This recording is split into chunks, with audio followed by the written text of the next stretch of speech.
The double attack. The knight fork. Introduction. We begin our study of tactics with double attacks, or forks, moves that attack two enemy targets at once, and we begin our study of double attacks with knight forks. In the skeletal diagram to the left, white's knight has forked black's king and rook. In other words, it attacks them at the same time. Why start with the knight? Because it is an especially vicious and common forking tool. First, it can threaten a wide range of targets. The knight is roughly comparable in value to a bishop, and so is less valuable than a rook or queen. Thus, a knight not only can attack any unprotected or loose enemy pieces, but also can be exchanged favorably for enemy queens and rooks, regardless of whether they have protection.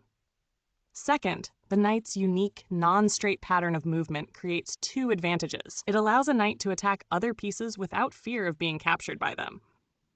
And it enables a knight to make jumps and deliver threats that are surprising to the eye and so are easy to overlook.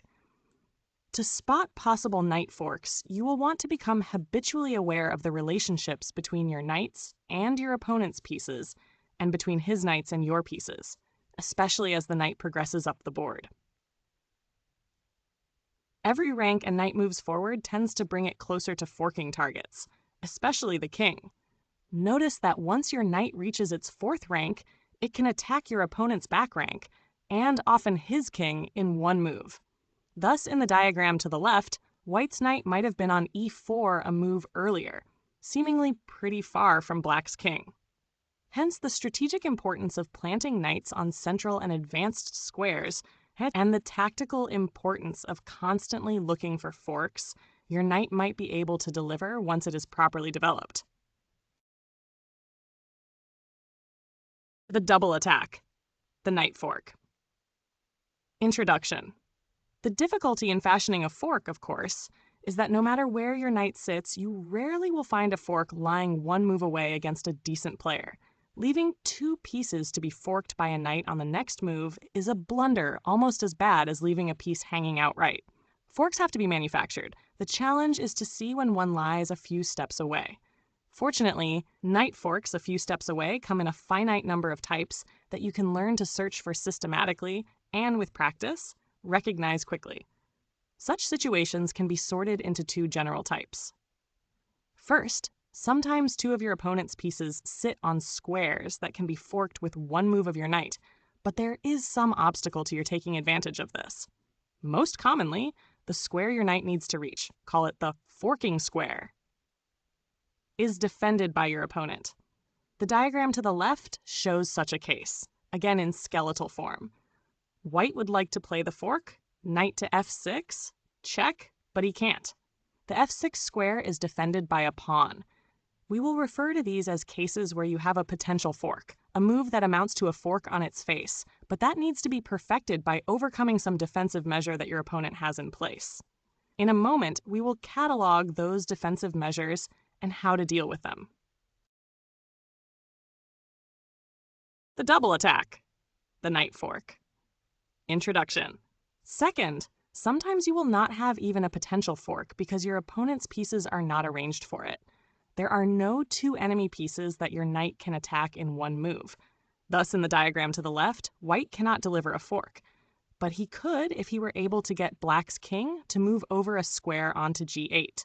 In cases like this, it sometimes is possible to draw enemy pieces onto forkable squares with some forcing moves, most often with a check or two. Later, we will consider the clues that such possibilities for manipulation may exist and how they can be brought to fruition.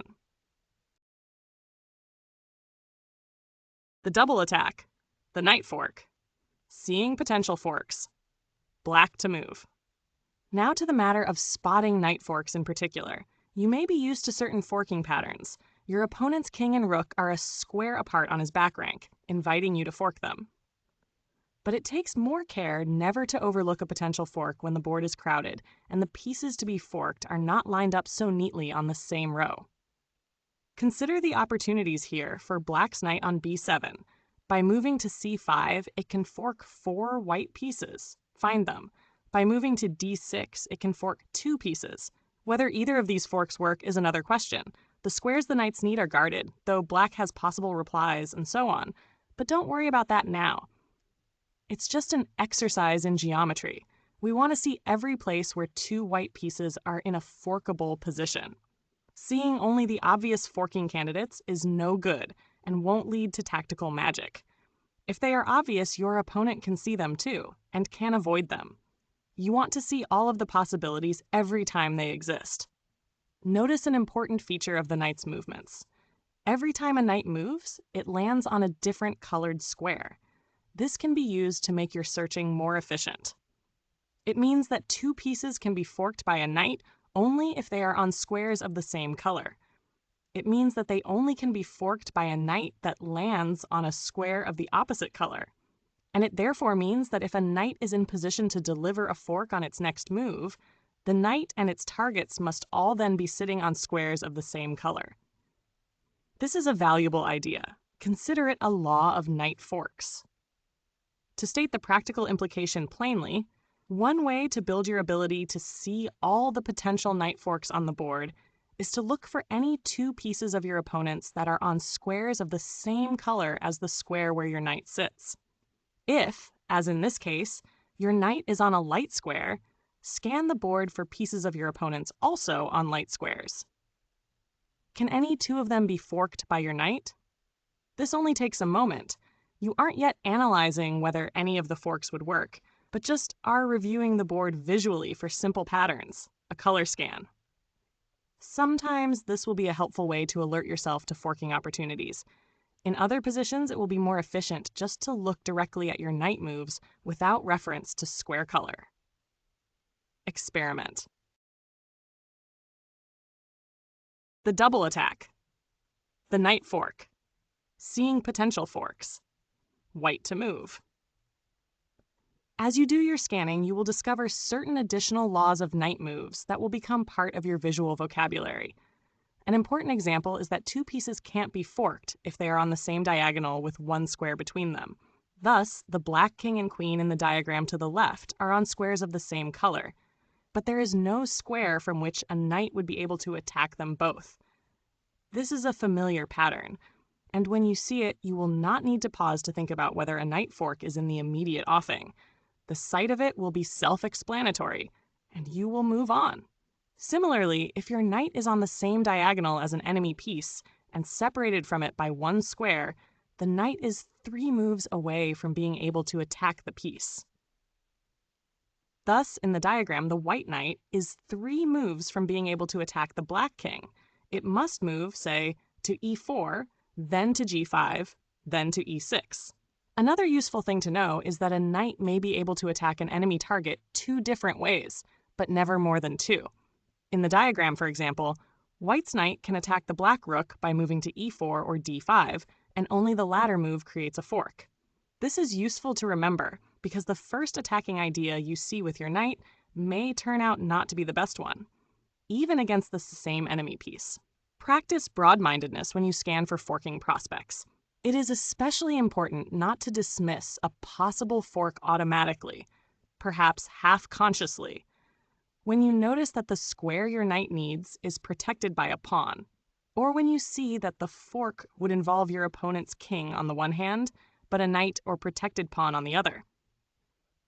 In the latter case, you might quickly imagine that if you tried the fork, the enemy would move his king and the pawn would not be worth taking, and so write off the forking prospect without taking it seriously. But that train of thought is premature. Great combinations often look just that way at first. You want to separate the creative process of seeing that the geometry is there for a fork from the editing process of analyzing whether the fork can be made profitable. Much of the rest of this chapter is devoted to the editing process, how to take potential forks that look defective and turn them into tactical shots that work. But all along, you also want to build the visual habit of noticing every time your knight can attack 2 sensitive points at once, no matter how implausible the attack looks at first. The double attack. The knight fork. The pinned guard. Black to move. When you see a possible knight fork, a natural first question is whether the square your knight needs is protected by any of your opponent's pieces. If it is, your attention turns to the guard of the square and whether you can get rid of it, or whether you really need to get rid of it. Perhaps you don't. Maybe the protection that the piece appears to offer is an illusion, as is the case if the guard is pinned.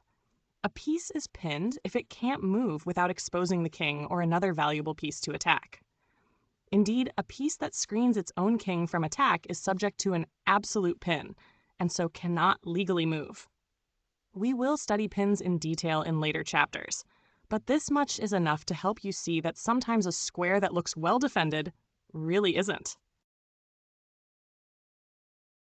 The double attack, the knight fork, the pinned guard. White to move. Our modus operandi is to look for double attacks with the knight and ask whether they can be made to work. This time, you're playing the white pieces. Notice first here that your knight is on a dark square. Now look for black pieces also on dark squares. You find the black rook and king and ask whether they can be forked. They can, with knight to d5 check. Now ask, is d5 protected? Yes, by the pawn at c6. But before worrying further, you examine the pawn to see if it is constrained. It is. It's pinned to the king by the white rook at a6. So knight to d5 check is safe, and it forks and wins the black rook. This position is structurally about the same as the previous one. Double attack. The knight fork. The pinned guard. White to move. White's most advanced knight, generally the one you want to examine first, is on a light square. Again, you might just look for knight moves, or you might look for forking candidates by scanning for black pieces also on light squares, and find many, both of his knights, one of his bishops, one of his rooks, and his king. Knight to d6, check, forks black's king and the bishop on b7. The bishop is unprotected, is loose, making it a good target. The next question is whether the square you need, d6, is protected. It is by black's bishop at e7. But then consider how the board would look if the bishop moved to d6 to take the knight. See that black's queen would then be taken by white's bishop at g5. In other words, black's bishop is pinned to his queen. Knight to d6, check, thus wins black's b7 bishop without fanfare. There is another point to consider here.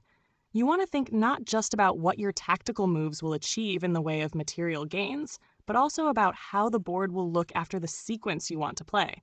This point applies to all tactical operations. We will encounter it constantly. The important point here involves the work that your e4 knight is doing before it is sent off to inflict a fork. It's guarding the bishop on g5. To be more precise, at the start of the pictured position, the bishop is protected twice by white's two knights, and attacked twice by black's bishop and the queen behind it. The bishop, therefore, was safe. If black captured it, white would recapture. If black captured again, white would recapture again. But when white sends his knight off from e4 to d6, the bishop loses one of its guards. While this doesn't matter so long as white is keeping black busy with checks, notice the hazard that arises once white plays knight takes bishop at the end of the sequence. His bishop back on g5 now is attacked twice and defended only once. Does he lose it? No. But only because once his knight ends up on b7, it attacks black's queen. Now if black plays bishop takes bishop, white has knight takes queen. Black therefore needs to spend his next move taking his queen out of danger, and white's fork works after all. The general lesson, be mindful of the defensive work your pieces are doing before you send them off to attack. The double attack, the knight fork, the pinned guard. Black to move. Black's knight is on a dark square. So are several of white's pieces, most usefully his king and e1 rook, which can be forked from f3. But notice as well that f3 appears to be protected by the rook on e3. So examine the rook and its freedom of movement, playing through its move and what would then be possible in your mind's eye. If knight takes f3, check, rook takes knight. And then black can play rook takes rook on e1. White's queen wouldn't then be able to recapture at e1 because black would have a second rook still trained on the square. The point, white's rook on e3 is pinned, not to its king, but to the other rook at e1. One way or another, black gains a pawn and the exchange.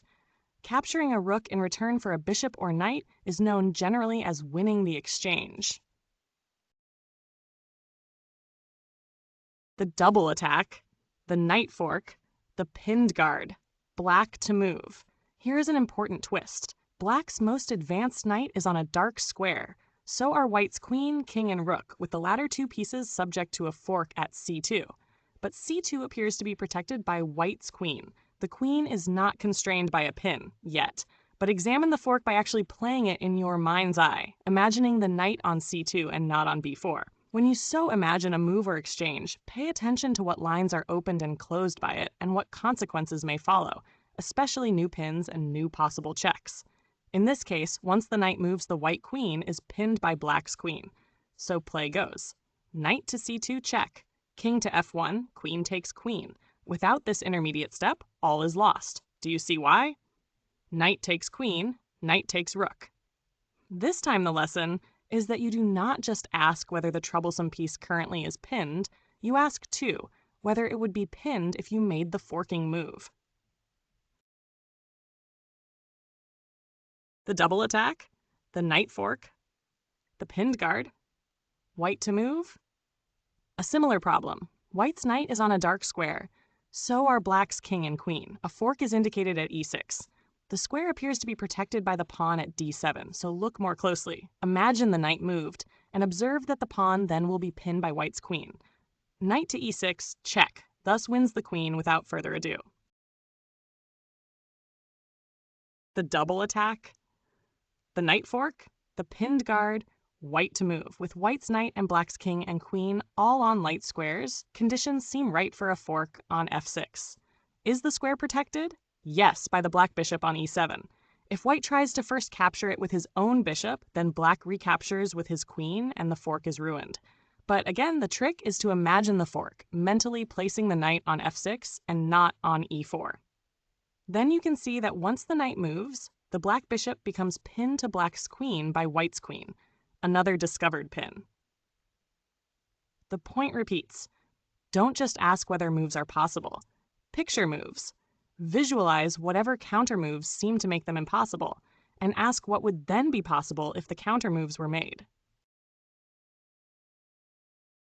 Double attack, the knight fork, exchanging away the guard, white to move. Now, let's assume an enemy piece guards the square your knight needs, and it isn't pinned. Perhaps you nevertheless can get rid of it. Sometimes the guardian of the forking square may be captured. You can take it, and the piece that recaptures yours no longer will protect against the fork. Start with the diagram to the left. The position of black's king and rook make the idea for white clear enough. Knight to f7. Check, but f7 is protected by black's knight. Ask if it can be captured, and see that it can be with white's rook. After playing rook takes knight on e5, white loses the rook to pawn takes rook, but he regains it with the fork knight to f7 check, capturing black's rook next move and leaving white a knight to the good. Remember when you play a capture that your opponent may not be required to recapture. Usually that will be his choice, but in principle, he also may be able to make some other capture or counter threat of his own. Here, black can reply to white's rook takes knight by playing rook takes knight on d6 himself. Doesn't this end the forking threat? It does, but at a prohibitive price, for then white has rook to e8, checkmate, a classic back rank mate that takes advantage of the way black's king is stuck in the corner. At the outset of the position, the black rook on d8 is the only piece protecting against this mating threat, so it can afford to leave its post. We will study back rank mates in detail at various points later in this project. They get a section to themselves toward the end. The double attack, the knight fork, exchanging away the guard, white to move. Again, one of white's knights is pretty far advanced up the board on f5. Any knight planted on the 4th or 5th rank is a constant forking threat. So white does a quick scan for forks and observes that the knight is on a light square along with black's king and queen, which can be forked with knight to e7. Check. The needed square is protected by one piece, the bishop on d6, but white can take out the bishop with his rook now on d1. So white picks up a piece, and if black recaptures, white can follow up with a fork. Rook takes bishop, pawn takes rook, knight to e7, check. The double attack, the knight fork, exchanging away the guard, white to move. The thought process is identical. White examines his knight's moves, or perhaps does a color scan and notices that his knight and black's king and queen all are on dark squares. One way or another, there is a potential fork in knight to d7, check. The hindrance is that the bishop at c8 protects the needed square. Can white capture the bishop? Yes, with his queen, a sacrifice worth making for the fork that follows. So, queen takes bishop, rook takes queen, knight to d7, check, and after white takes black's queen, he has gained a bishop for his trouble. The double attack. The knight fork. Exchanging away the guard, white to move. Your most advanced knight is on a light square, and so are black's king and queen. There is a potential fork at e7. Ask if the square is safe and see that it is guarded by the bishop on d6. Now look for pieces you can use to attack the bishop. Notice the queen on d1, but also the knight on c4. It's important to notice both. The question isn't, do you have a piece attacking it? It's how many of your pieces attack it. You don't want to sacrifice your queen when a knight will do, especially since that would make the sequence a wash. Correct is knight takes bishop, pawn takes knight on d6, then knight to e7, check. The double attack. The knight fork. Exchanging away the guard, white to move, the pattern repeats. White can fork 3 black pieces with knight to e6, check. The only difficulty is the pawn on f7 that guards the needed square. There are various things one can do about such problems. The most obvious is simply to capture the pawn if you can, so here it goes. Rook takes f7, check. Rook takes rook on f7, and now the pawn has been replaced by a piece that can't protect the e6 square. True, white sacrificed a rook to the cause, but now knight to e6, check, wins the queen. And then black recaptures. Rook takes knight on d8, and white picks up a pawn that has been left loose by the sequence. Queen takes g6. White ends up trading a knight and a rook for a queen and 2 pawns. You might imagine that the g6 pawn could be protected by black's king, which, on this theory, would have escaped the knight fork by moving to f6. But if black does move his king there, white mates in 3 moves. It starts with knight from c3 to d5, check. Black has no good replies. If he plays bishop takes knight on d5, for example, white has rook to f1, check. This forces black to play king takes knight on e6. Now white replies e4 takes bishop on d5, checkmate. When you capture the f7 pawn at the beginning, you should not assume that your opponent necessarily has to recapture the way you would like. He might prefer to let the pawn go rather than play into your hands. It depends on the quality of his alternatives. Here, black has the option of replying to rook takes f7, check, with king to g8, which loses the pawn, but also takes the king out of forking range. What happens next? Imagine the board with white's rook on f7 and black's king on g8, and you should see that white then has an easy capture of a piece, with rook takes knight on h7, since the rook has protection from the knight on g5, and so cannot be recaptured by black's king. Double attack. The knight fork. Exchanging away the guard, white to move. The usual color scan reveals a potential knight fork to be had at d6, but the square is protected. How many times? Twice, by the bishop on f8 and the knight on f7. Be sure to account for all the guards, not just the first you notice. Fortunately, white has bishops attacking each of the 2 bothersome pieces, but there still is a complication. When white's bishops take black's bishop and knight, black will use his king to recapture, and the king is supposed to be one of the pieces in the fork. Will its recaptures ruin the forking opportunity? Not necessarily. So long as the king ends up on f7, it still can be forked. But this means that it is important to perform the exchange on f7 last, so that the king ends its travels there. Thus, bishop takes bishop, king takes bishop, bishop takes knight, king takes bishop, and now knight to d6 forks king and rook, and so wins the ladder. Naturally, black might prefer to bow out of this sequence earlier, giving up a piece rather than stepping into the fork. That's often how tactics work, as we will see many times, but won't always point out. The victim can escape final execution of the fork or other idea, but only by making a sacrifice. In that case, which is normal, the tactic still must be counted a success. The point to take away from this example, apart from the importance of accounting for multiple defenders, is that the order of operations in a tactical sequence can matter a great deal. Here, the tactic doesn't work if white takes black's knight first and his bishop second. When you consider a sequence that involves more than one exchange, ask whether changes in the order of the moves would make a difference to the outcome. The double attack, the knight fork, exchanging away the guard. White to move? Black's queen is about to take yours for free. Your initial impulse might be to retreat your queen or play queen takes queen. Maybe one of those moves is right, but don't play either until you have asked whether they can be fit into an offensive plan. White's most advanced knight is on a dark square. So are black's king and one of his rooks, suggesting a fork at f7. Before you do anything, you ask whether the needed square is protected and how many times. Again, twice, by black's bishop and queen. Unless you can eliminate both defenders of f7, no fork. Each of the defenders is attacked once, the black bishop by your rook on d1, and the black queen by your queen. The natural thought is to try queen takes queen, which you were considering anyway for defensive purposes, and then to notice that black's recapture, bishop takes queen, leaves the forking square f7 loose for your knight. Capturing one of the two guardians in the right order thus takes them both out of commission. And it gets better still. Once black's bishop on d5 is out of the way, white's rook on d1 attacks the black rook on d8. So when white plays the fork, as he now can, he can use his knight to take the d8 rook without fear of recapture by the black rook on e8. The double attack, the knight fork, exchanging away the guard, black to move. By moving to e2, black's knight would fork white's king and queen, but the needed square is under protection, twice from white's knight and rook. Each of the guardians is attacked only by black's queen. So imagine taking out one of them and then imagine taking out the other.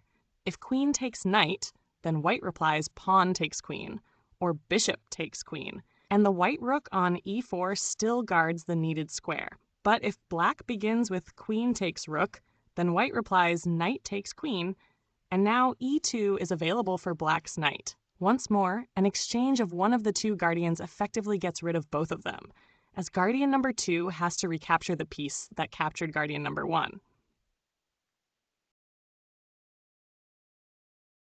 The double attack, the knight fork, distracting the guard, white to move. In the positions we just considered, the guard of the forking square always was under attack by one of your pieces, making possible an exchange that freed up the square for your knight. But what if none of your pieces are trained on the enemy pieces doing the guarding? Then capturing the guard won't work, but there are other questions we can ask. Here's a good one. Is the guard also protecting some other piece or square that you might attack, thus distracting the guard away from its defense of the forking square? This theme, distracting the guard, is one we will consider at many points in these materials. It gets a chapter to itself toward the end. In this example, the arrangement of white's e5 knight and the black king and queen naturally suggest a fork with knight to f7.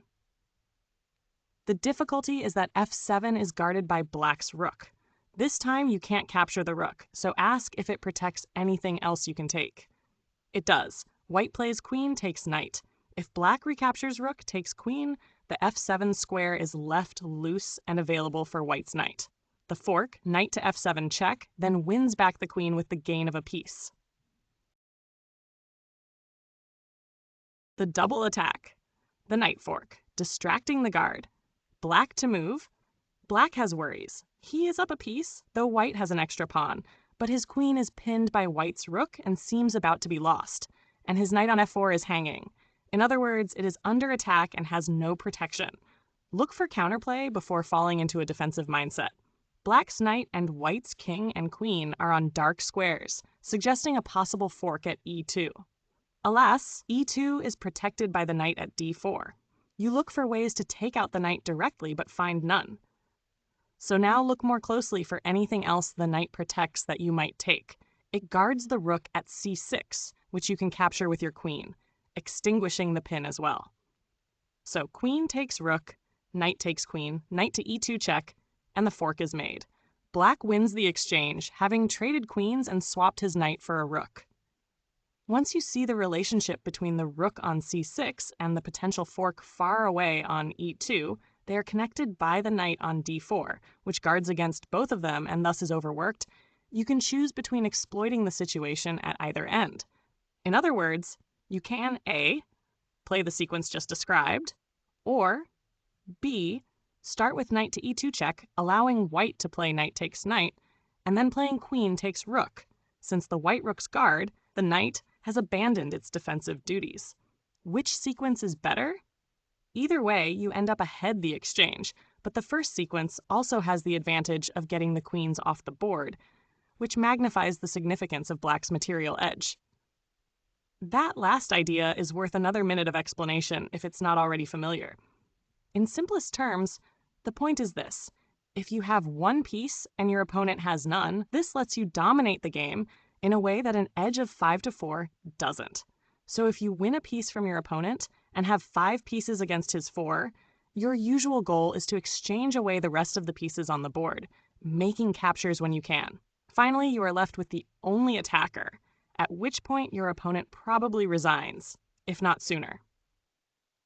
Naturally, it follows that if you can start whittling down the number of pieces on the board while you're gaining your edge in the first place, you want to do so, as Black does here by starting with queen takes rook. Leaving White's queen on the board also has another disadvantage. It lets him go on to play queen to g4 check, forking Black's king and the b4 bishop. That pattern will become more familiar in the next section.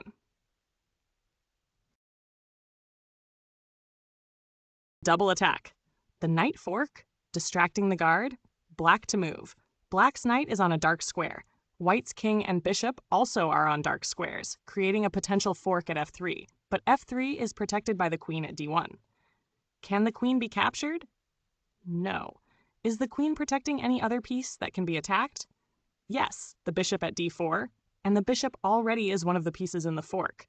So if queen takes bishop, queen takes queen, you not only have a clean fork at f3, you have a better one. Knight to f3 check wins the queen.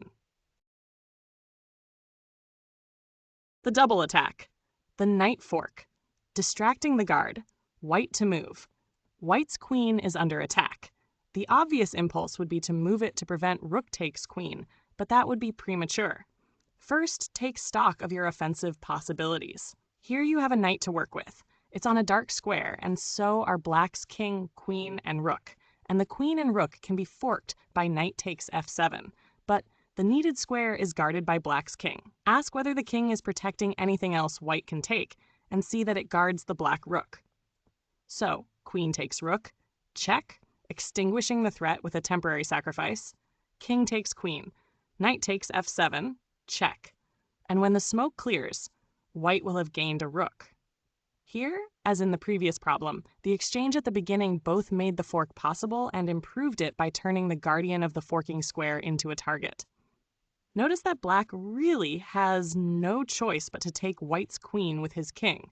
If Black's king merely moves out of the way, White plays queen takes queen, a formation known as a skewer. You attack 2 pieces on the same line. The more valuable gets out of the way, leaving the less valuable to be taken. There are other little trains of thought that might have brought you to the solution here. You could have just examined any checks you were able to give and then realized that queen takes rook check, king takes queen, leaves Black vulnerable to a fork.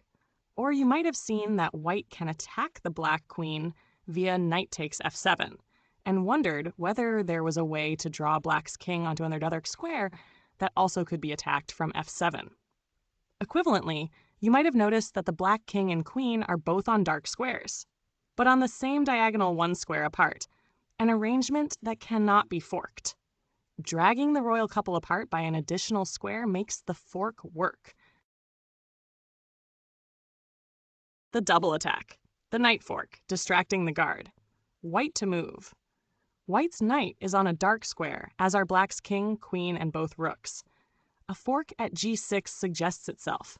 The square is protected? How many times? Twice, by the queen and by the pawn at h7. The pawn is pinned by White's queen, so the problem is just the defense of g6 by Black's queen. Consider whether it is protecting any pieces that you might take. You see that it guards the rook at f8 and bishop at e5.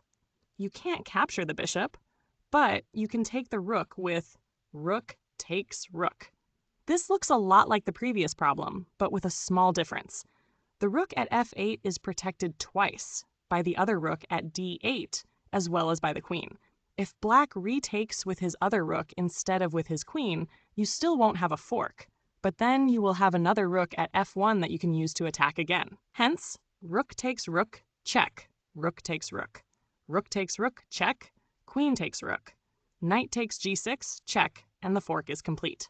Think of this just as a case where two exchanges were needed to lure away the guardian rather than one. The double attack, the knight fork, distracting the guard, black to move. It's black's turn to play, and his queen is attacked by the rook at a1 and the pawn now on b4. It would be natural but erroneous for him to begin looking for places to move the queen. Black has a well-advanced knight at d4, and so should be looking for forking chances. The knight can attack the white king in one move to f3 or c2, and at c2 it can fork king and rook. The only trouble is that the queen guards the needed square. Is the queen protecting anything that black can attack? Yes, the rook at a1. So black plays queen takes rook, which is met with queen takes queen, now making possible knight takes c2, check. Black nets a rook and a pawn. One lesson of the position is that when you are under attack, sometimes the best defense is a good offense. Consider a capture rather than a retreat, and ask what the board would look like afterwards. The double attack, the knight fork, distracting the guard, white to move. This is the same as the previous problem, but a move earlier. It is given here as a little study in how the same train of thought looks from a defensive perspective. It would be easy for white to imagine that he can afford to play a3 takes b4, since then black's queen takes rook is met with queen takes queen. But when black's knight is placed this dangerously, it is unwise to initiate any exchanges without making sure that no forking opportunities will be created for it, as would be here. The double attack, the knight fork, distracting the guard, white to move. White's knight is on a light square. You see a potential fork at e7, but the square is protected by the rook at e6. Can that rook be exchanged away? No. White has nothing attacking it. So is the rook protecting anything else that can be taken? The main thing it is protecting is the other rook at c6. So if that rook could be taken, the rook at e6 would have to move over to recapture, and then the fork at e7 would work. Here, as in the previous example, white has a battery of rooks aimed at the critical black rook on c6. If only the pawn at c5 weren't in the way. Might it be removed or simply moved? What is it protecting? The pawn at d4, which is protected twice. So if bishop takes d4, bishop takes bishop, check. Then rook takes bishop, pawn takes rook, and finally rook takes rook, rook takes rook. Now at last the fork can be achieved with knight to e7, check. Structurally, this example is easy enough to understand. The rook on e6 has to be attracted away to c6 for the fork to work. But before c6 can be attacked, two preliminary exchanges are needed to clear the way. What makes it tricky is that each of those initial exchanges involves choices by both sides about which pieces to use, including pieces that you might barely have noticed on initial inspection of the position. For example, if you're not mindful of all of the pieces on the board, it is easy to overlook black's bishop on g7, and to imagine that if white plays bishop takes d4, black will have to recapture with his c5 pawn. Likewise, if you're not careful, it is possible to overlook white's second rook on the c-file, and thus fail to see that with the rook on c4 and pawn on c5 out of the way, white will have a clear shot at black's rook on c6. The general lesson is not to let any of the pieces on the board drift off your radar screen, and always to ask whether there is more than one way for you or your opponent to capture or recapture in a series of exchanges. This position is a good example of how to work backwards from a tactical idea to several exchanges needed to make it work. It is worth considering until the train of thought is clear. Double attack, the knight fork, distracting the guard, white to move. The usual scan of knight moves reveals that white's most advanced knight has a fork at d7, but d7 is guarded by the black bishop at e6. The bishop can't be captured, you have no piece trained on it, but the bishop also guards the pawn at d5, which can be taken by your other knight at c3. So, knight takes d5, and you gain a pawn. If black recaptures with bishop takes knight, you have knight to d7, check. After you next play knight takes queen and black recaptures, you've won a queen and a pawn for 2 knights. That's a simple analysis of the position along the lines we've been discussing. But there also is another, better way to size it up. Let's look a little more deeply at white's initial move. Knight takes d5. To see its full significance, we need to consider black's king and the constraints on its movement. White can give check with queen to h8. This would be mate, except that black's king has a flight square in e7. The e7 square itself thus is a vulnerability or target in black's position. And now return to white's knight takes d5 and see that it forks the e7 square and black's queen. So black has to reply, bishop takes knight to avoid mate, which in turn allows white's next fork. Knight to d7, check. Indeed, white can turn these insights around and play an even stronger sequence by starting with knight to d7. Check. If black then plays bishop takes knight, white replies knight takes d5, and black has headaches. He is required to take emergency steps to prevent white from mating on h8, and finds that he has no way to capture white's troublesome knight. He has to play g6, so that his own queen has an open line to guard h8 if white's queen lands there. But now white has knight takes queen, and assuming black moves his king to e7, knight takes rook. Black is better off replying to the initial knight to d7, check by moving his king to e7 and letting his queen be traded away for a knight. All this suits white, who still ends up winning black's queen, but at lower cost than in our original plan. How would you see these richer ideas in the position? It all starts by focusing on the enemy king, how you threaten it, and how your threats are being staved off. We will see many times how this approach to analysis pays off with useful tactical ideas. The double attack, the knight fork, distracting the guard, white to move. White has several pieces bearing down on the black king's general position. A queen trained on h7, a rook on the 6th rank, another rook on the f-file, and a knight nearby as well.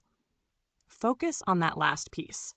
When you have a knight near the enemy king, the search for forks should be automatic. All those other pieces nearby are important in part because they can be used as tools to help make a fork work. In this case, you see that white's knight has a forking square on f6. The trouble is that the needed square is protected by the pawn on g7. White has no way to take the pawn, and it doesn't protect any pieces white can take either. But it does protect sensitive squares near black's king, so putting an attacker on one of those squares may be as good as taking a piece the pawn protects. Here white sees that since his queen already attacks h7, adding another attacker against that square would create a mate threat. This is a common formula. If your queen attacks a square adjacent to the enemy king, adding another attacker against the same square often creates a threat of mate. Thus, white plays rook to h6.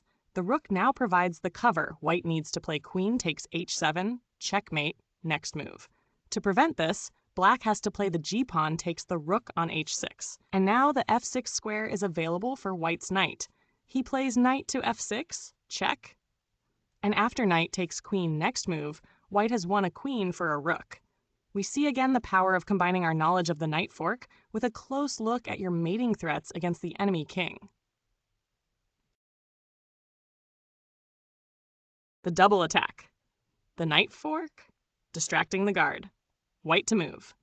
Here is another application of the same idea. Thinking about whether you can distract a guard by making a threat from a square it protects. Here white's knight is on a dark square. So are black's king and queen, and they can be forked at e6. The trouble is that the square is protected by the black bishop on f7. The bishop can't be captured, none of white's pieces attacks it. Nor is the bishop quite protecting any pieces that white can take. It guards the d5 pawn, but so does the c6 pawn. But now you also can ask whether the restricted bishop is protecting any squares that white can occupy. Mostly you want to see if it is guarding any squares next to black's king, because then you may be able to draw it away by threatening mate on one of those squares. Think of it this way.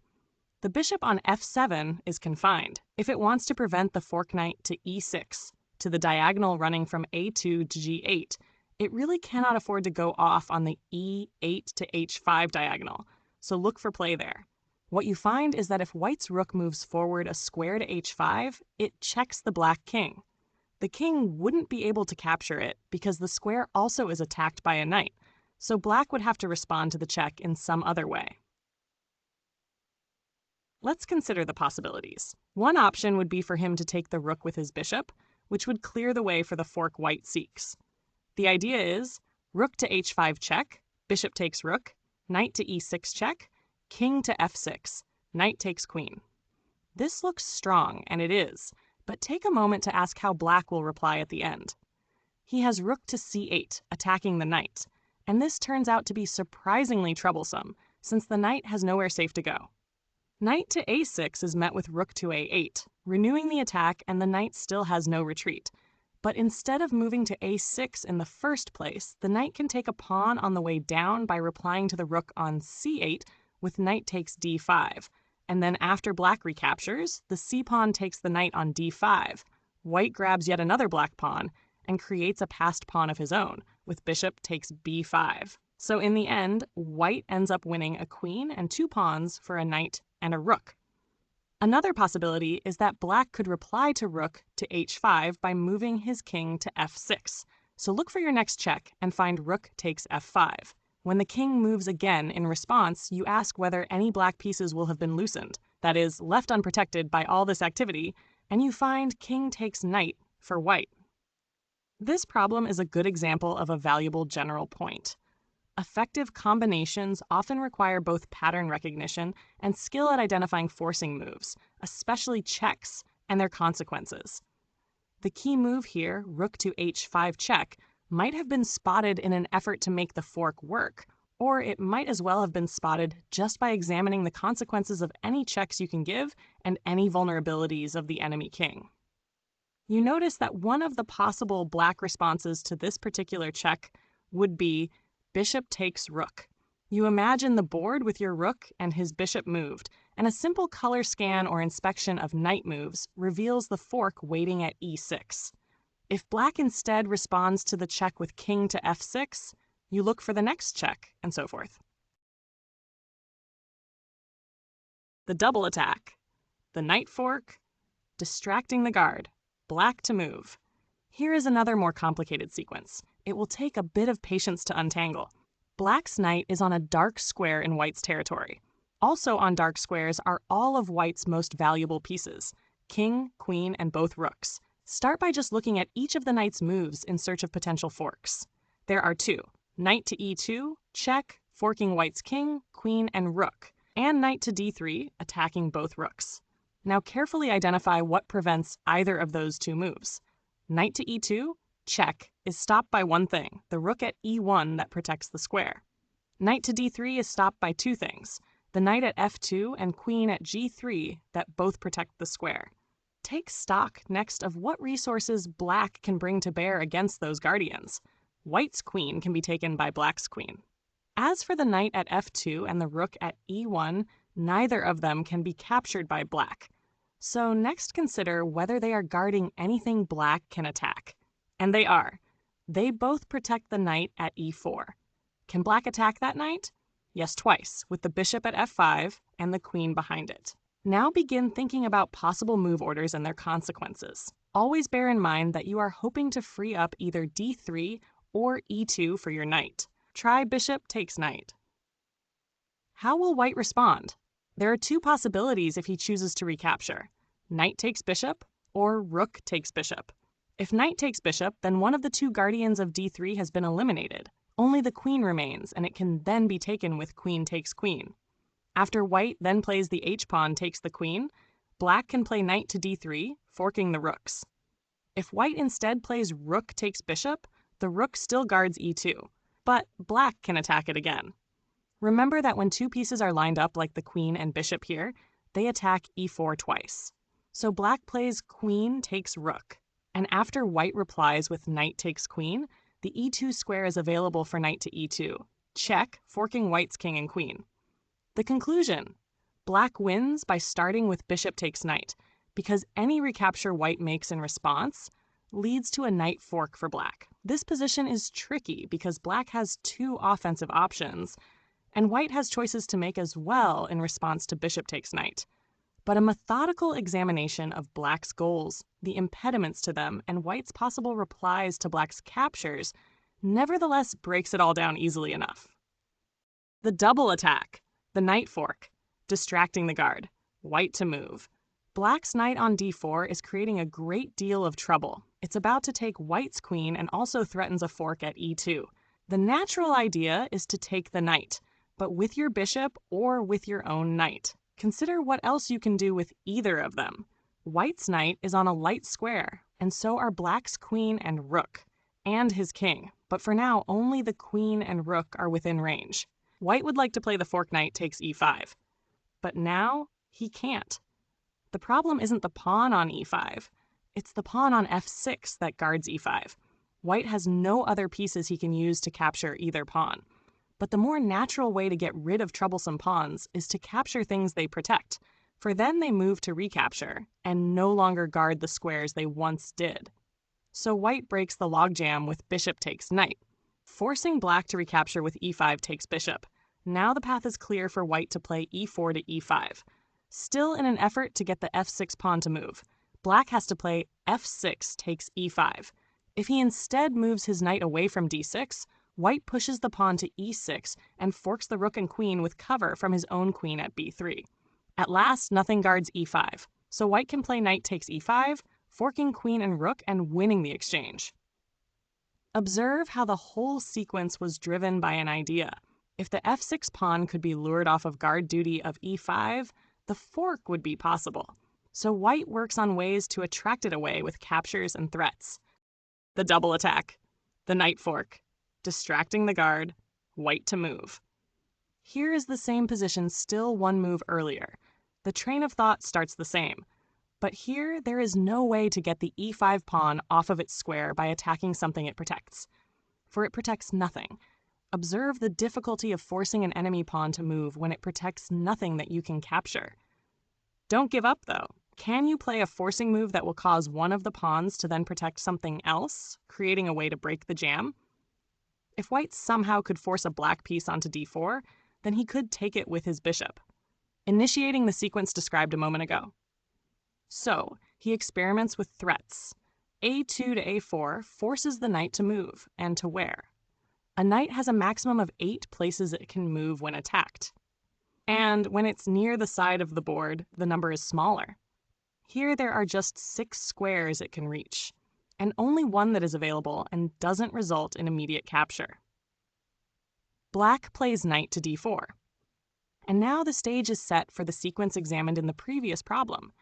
None of this is easy to see, and if you did see it, it might have been as a result not of spotting the forking idea, but just of playing with threats and their consequences. You start thinking about a2 to a4, see where the knight goes. Imagine taking it once it lands on d4. See that this clears the way for a pawn push to e5. Observe that black needs to take the pawn, and then at last come up with the knight fork on e5 at the end. But it's a lot easier to think usefully about these things if you know that you have a potential knight fork lurking on e5 if conditions change. That threat lends structure to the train of thought about your forcing moves and where they lead. Anyway, look at this position also as another study in the art of getting a bothersome pawn out of your way. If you can force an enemy piece to become a protectorate of the pawn, you can then capture the piece and force the pawn to recapture, moving out of the way. The double attack, the knight fork, getting out of your own way, white to move. You don't want to overlook a potential fork just because the forking square already is occupied by one of your own pieces. Ask, can the piece that is in the way evacuate the square violently, thus requiring a time-consuming response from your opponent and making the fork possible on your next move? In this first example, white's knight is on a light square, and so are black's king and rook. Or just look at the knight's potential moves without being distracted by pieces of your own that already occupy the squares the knight might like to reach. Either way, the point to notice is the potential fork at f6. The trouble is that white's own rook already is on the square. There is a standard method for dealing with this. Ask whether rook can be moved in a way that requires an immediate reply from black, keeping his king and rook where they are.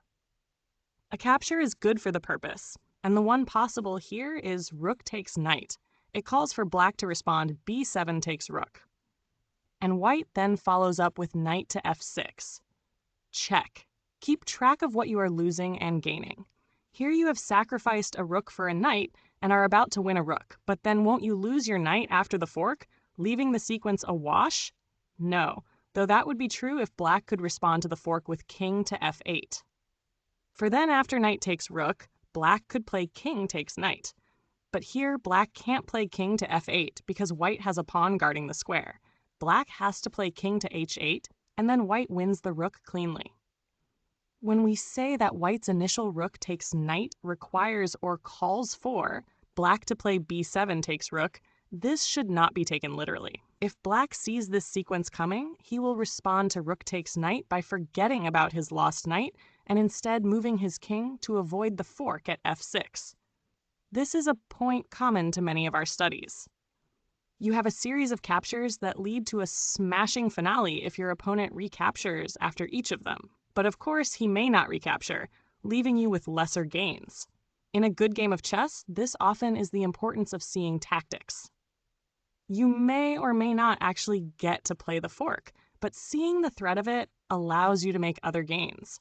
The double attack, the knight fork, getting out of your own way, white to move. White's knight is on a dark square, so are black's queen and rook. Thus there is a forking square at f3 which is easy to overlook, but it should be made no less visible to you by the presence on it of white's own queen. You need a move for the queen that forces a response from black, making knight to f3 possible. You might first see queen takes knight, but look harder for a check or capture that doesn't require you to sacrifice the queen. Correct is queen to a8, check. King to h7 then is forced. Knight to e8 just loses the knight, and knight to f3 can then follow. White wins the exchange. Most of our forks so far have involved the enemy king as one of the targets, but not this one. When the enemy king is not a party to a fork you are considering, it is important to pause and ask whether either of the forked pieces would be able to break out of it and do damage or seize the initiative with a check. In this case, that's not a problem though. Neither black's queen nor his rook has a good option. The double attack. The knight fork. Getting out of your own way. White to move. A color scan or a look at the white knight's circle of moves turns up a potential fork to be had at e6. Its potential should not be obscured by the presence of white's queen there. The question is whether the queen can make a move that will force black's response. That would give black no time to prevent the fork on e6 a move later. First, you look for a check. But it turns out that most of the squares from which the queen can attack the king result in one of two problems. The queen might be captured by black's king or queen, which ruins the fork, or the king simply moves away, which likewise ruins the fork. Those squares are e7, e8, f6, f7, g8, and d6. But if you persist, you come up with queen takes rook, check. If rook takes queen, then knight to e6, check, forking king and queen. And if not rook takes queen, so much the better. After king to e7, white can play queen takes rook on c7, check. And white has still more fun from there. The double attack. The knight fork. Getting out of your own way. White to move. White's knight is on a dark square. So are black's king, queen, and rook. Knight to e6, check would be great, but white's queen is in the way. The question, now familiar, is whether the queen can make a move that will force a response from black that costs him a move.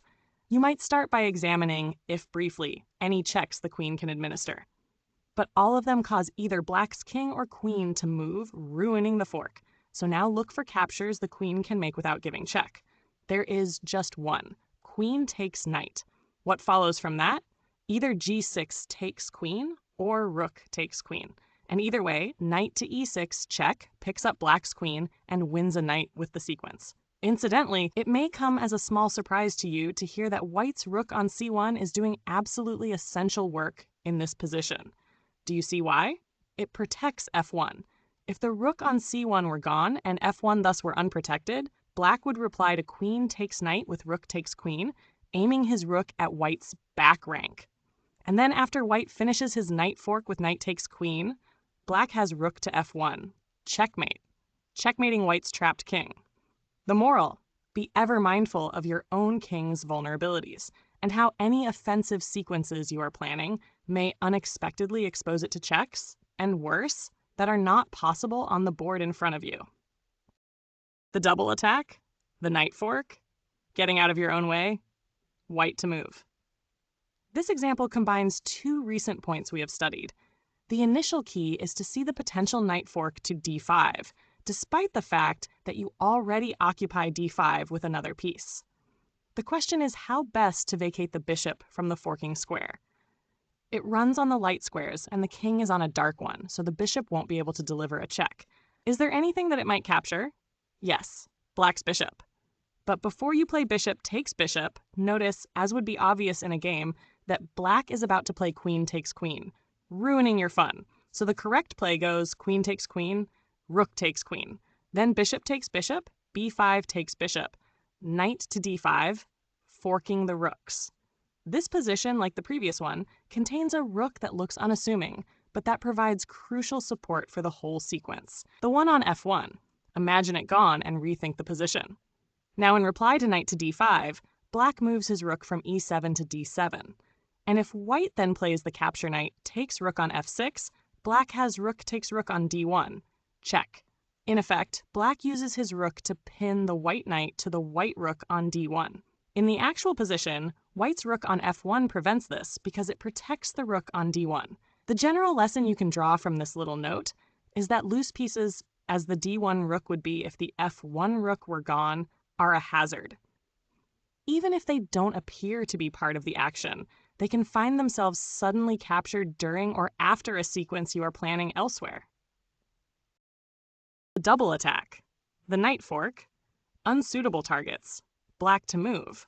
Sometimes a knight fork is available, but only one of the forkable pieces is a good target. The other is a piece of equal or lesser value to your knight and perhaps is guarded. The question then is whether the bad target can be made a good one through an exchange. We start here with a case where at first glance there might seem to be no forking possibility for black. The point to see is that knight to c5 is a potential knight fork, even though it won't work now because one of its targets is another knight. So black's knight to c5, check, is simply met with knight takes knight. Ask whether you can make your opponent replace the knight with something better by forcing an exchange. Here, black gets it done by taking the knight with his rook. Rook takes knight, bishop takes rook, and now knight to c5, check, wins the bishop, and thus gains two pieces for the rook. The double attack, the knight fork, unsuitable targets, white to move, white's knight is on a dark square, black's queen and knight are on dark squares, and also the king, but at the moment it's too far away to fork. So you need to see that white has a potential fork at e4. But one of the targets is black's knight, which won't do. Ask whether white can take the knight with something else and thus cause it to be exchanged for a suitable target. He can by playing queen takes knight, check.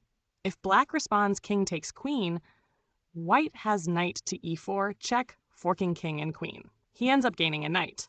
Throwing away your queen to take an enemy knight looks counterintuitive, but a temporary sacrifice of this kind is a common opening thrust in a tactical sequence. The double attack, the knight fork, unsuitable targets, white to move. White's knight is on a light square. Black's king and knight also are on light squares and can be forked at e7, if you notice the forking idea at all here. In other words, if you aren't lulled into overlooking it because the target on c6 is another knight, you are most of the way home. Of course, the knight is an unsuitable target, so you force black to replace it by first taking it with another piece. Thus, queen takes knight, queen takes queen, knight takes bishop, check. After playing out the fork, white has won 2 pieces. The double attack, the knight fork, unsuitable targets, black to move. Knight takes d4 looks implausible for black because it loses a knight for a pawn, but the implications of the move change when you see that it is a fork, attacking the knight on e2 and the queen at f5. For then you see the real question is whether white's knight can be replaced with a working target. It can. Black plays queen, takes knight, check. King takes queen. Knight takes d4, check. Winning back the queen with the net gain of a pawn after white recaptures rook takes knight. Like many of these positions, this one can be solved as well by having a look at the consequences of any checks you can give. Black's queen can deliver check in 4 ways. One of them, queen takes knight, moves the king into a new position in which the fork might be seen if it wasn't already.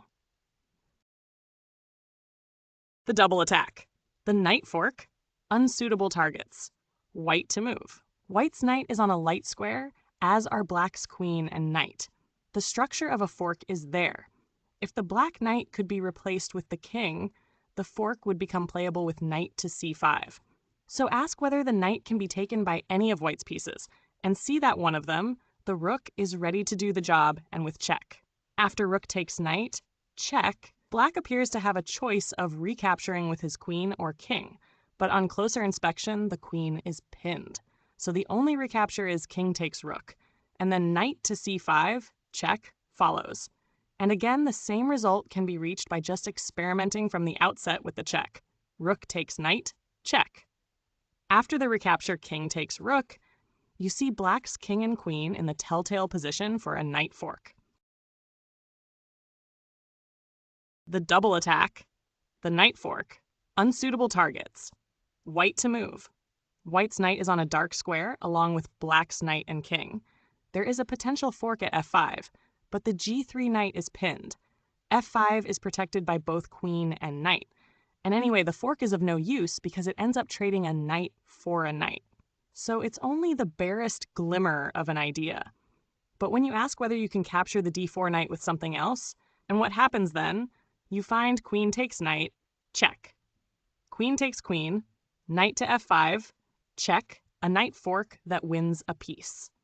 Regardless of whether the fork occurred to you at the start, consideration of queen takes knight check would have been mandatory because it was one of white's 3 possible checks. We keep emphasizing these separate paths to the solution, showing how it might have been found by looking at checks and their consequences. Because in many positions, the idea isn't as clear at the outset as it perhaps has been in these early positions. And in that case, starting with a look at your forcing moves is the best way to find tactical ideas. In this case, after imagining queen takes knight, check, and the recapture queen takes queen, you reevaluate your knight's tactical prospects. You notice that your knight and black's queen and king all would be sitting on dark squares, and the knight would have become unpinned. Calling for the fork knight to f5, check. The double attack, the knight fork, unsuitable targets, white to move. White's knight is on a dark square, so are black's bishop and rook. You see a knight fork at c6, but it won't work because black can respond by moving his rook to e8, both taking it out of harm's way and using it to protect the bishop. As we know, this is a common difficulty when forking 2 pieces, neither of which are the king.